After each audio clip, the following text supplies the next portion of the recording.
The state television company Western Armenia represents the most important news for today. Good day. A conference dedicated to Misak Manushyan.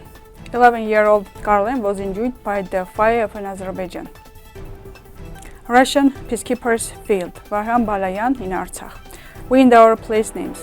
The rich history of Armenians in the Netherlands and Belgium. In occupied Stepanakert, Azerbaijan destroyed the memorial stone of Artsakh hero Ashot Ghulyan.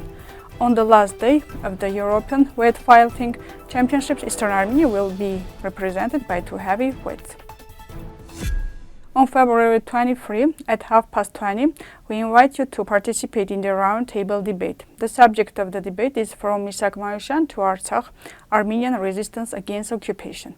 The event will take place at MGC Jean Moulin, 20th Avenue Jean Moulin in Burg-les Valences. Telephone number 0475 83 8058. Entry is free. 11-year-old Karlen was injured by the fire from Azerbaijan while abused near the monument in Artsakh. After the 5-year siege, the Martakert, Terembon, Stepanakert inter-district road was opened on September 23 for the evacuation of the population of internal region of Martakert. A resident from the village, Agatangeghos, Irina Agatangeghos, talked with the Media Hub news agency about that period.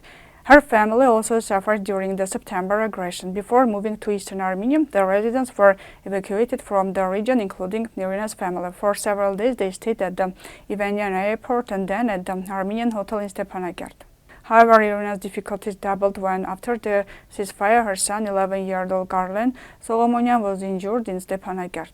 She tells that her father fell in the Renaissance Square. There was no doctor to help her and she was in a desperate situation. At that time, Karlen was riding a bicycle at the square and he tried to help without wasting time.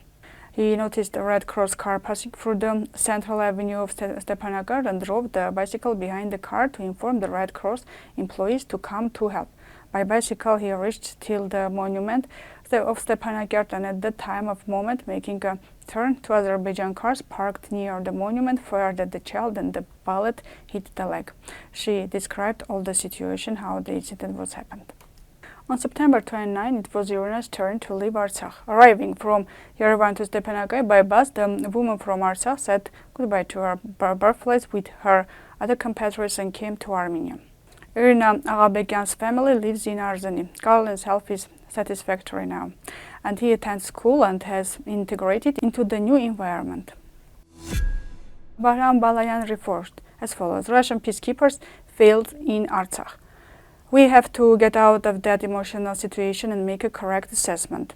Vahram Balayan said this in a briefing with journalists today, February 20, near the representation of Artsakh in Eastern Armenia, referring to the observation that Russia wants new facts and evidence so that in September 2023, a forced deportation from Artsakh was carried out and whether it is pro-Azerbaijan, not a position of our ally Russia. Naturally, it should be said like that because the Russian peacekeepers continue to stay in Artsakh and they had to carry out a certain mission.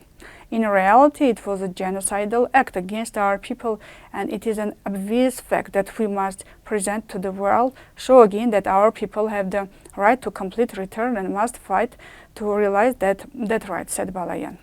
Vahram Balayan also answered the correct questions. How does he evaluate this position of Russia?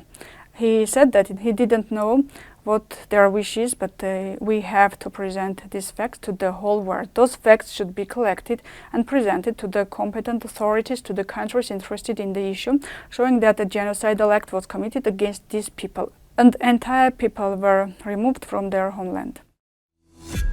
Summarizing the series We and Our Place Names, we can clearly state that the names of people and the place names of countries and cities are not randomly placed. Each of them has its own history and meaning and character. In ancient time, it was said that a person's fate is determined to some way extent by the name, and historians, linguists and other specialists get answers to many questions through place names.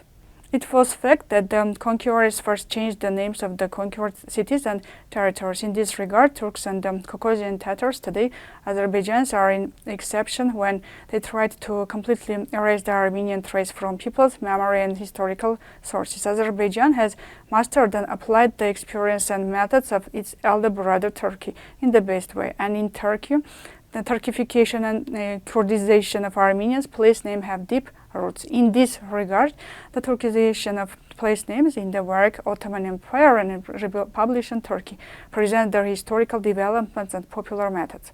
The Turkish authorities, realizing that Armenian place names are the product of an entire civilization, eloquent witness of the ancient existence of Armenians in Western Armenia, not being satisfied with the physical destruction of the relatively of that area, they continue their historical and cultural campaign, targeting Armenian place names as well. The rich history of Armenians in the Netherlands and Belgium. Armenian merchants first appeared in the Netherlands and Belgium in the 12th and 13th century and 14th century, when Dutch merchants arrived in Kilikia and Armenian trading houses were opened in the Low Countries. Armenians brought carpets, dyes, cotton and spices from Armenia. Armenians were mentioned in the city of Bruges, which was once a Dutch port in the 12th century. Later in 1445, Armenians were allowed to sell carpets in front of the church in Bruges. Later in 1445, Armenians were allowed to sell carpets in front of the church in Bruges. In 1478, Armenians founded the national Hostess in that city. Also, Armenians merchants had their trading centers in Bruges, where they imported cotton, goods, spice, perfumes, and other materials from the east and exported European goods to eastern markets. Their presence continued until the 15th century, when Bruges lost its importance as a trading port. In occupied Stepanakert, Azerbaijan destroyed the memorial stone of Artsakh hero Ashot Ghulyan, and at the beginning of February 2024, became clear from the Azerbaijan Telegram channel that the Azerbaijans destroying the memorial stone of Ashot Ghulyan. It was made by the sculptor Yerevan within the framework of the 1996 Artsakh annual symposium. After the end of the symposium, the monument was placed in the Children's Park of Stepanakert, and then in 1997-1998 it was moved to the park named after Ashot Ghulyan. After the military operation of 2020, the park and the surrounding area of the memorial stone were renovated. The monument is a huge boulder of basalt, so bringing an analogy with the name of the hero Bekor, at the top of which the bust of Ashot Ghulyan comes out of the rock. At the foot of the rock is carved in a shield in front of a wounded soldier in the center of Vahan Ganzasari. The dome of St. Hovannes Makorchik Church is a mechanized sculpture. Above the head is a miniature of the church. Ashot Ghulyan's favorite expression is on the monument. It was as follows: "I love the sea." Hero mentioned in his interviews that he would build a ship and travel around the world in peace. The public destruction of the monument and its dissemination speaks of Azerbaijan's clear and programmatical policy of destruction of the monument of the period of Artsakh independence.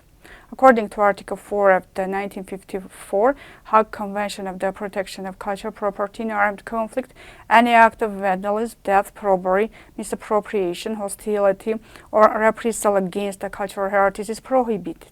The open destruction of the monument also violates the decision of the International Court of Justice of The Hague on December 7, 2021, according to which Azerbaijan is obliged to take all necessary measures to prevent and punish acts of vandalism and desecration that are carried out against Armenian cultural heritage. At the end of July 1992, the President Misak Manushyan, who received several fragments of a grenade, was transferred to the Yerevan Republican Hospital, where he met Ashot Ghulyan. Having spent several days together at the beginning of August 1992, Ashot Ghulyan visited Misak Manushyan in his room and said that he was going to return to Artsakh as soon as possible. These were his last words. On the last day of the European Weightlifting Championship, Eastern Armenia will represent two heavyweights. Super heavyweights Vahram Balayan and Simon Martirosyan of the Eastern Armenia team will perform on the last day of the European Championship held in Sofia, the capital of Bulgaria. The performance will start at 18 o'clock at Yerevan time. Earlier, Alexander Grigoryan, Sahakyan and Hakop Mokarchan became European gold medalists as part of the Eastern Armenia national team. David Hovanesyan became a silver medalist in the 65 kg weight category. Rafik Agatangeghos became a bronze medalist in the 81 kg weight category. In the 102 kg weight class, Samvel Kasparyan became the European silver medalist. Garik Karapetyan, bronze. Ripsime Khurshudyan also won a bronze medal for the second year in a row. This was all for today. Goodbye.